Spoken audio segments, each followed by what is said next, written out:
ลูกชิ้นปิ้งจะหมดตู้แล้วนะจ๊ะนี่ขอบคุณนะคะที่สั่งออเดอร์ไว้นะคะนี่ 3,000 บาททวนค่ะนี่ค่ะ ตอนนี้เราย่างไม่หยุดเลยนะคะนี่ดูคนย่างด้วยดูน้ำแดงคนย่างไม่ธรรมดานะเว้ยจ้างเอาเพลงนะเราส่งคนย่างมาจากเอรวันเลยค่ะ พี่ก็ย่าง3 วันเลยยายหยียายหยี ยิ้มหวานเร็วยังไม่คุ้นยังลืมไปแล้ว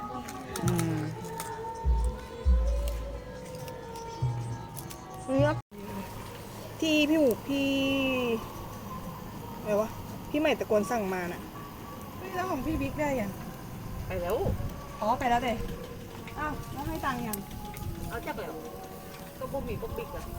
ใครอะให้จับปอ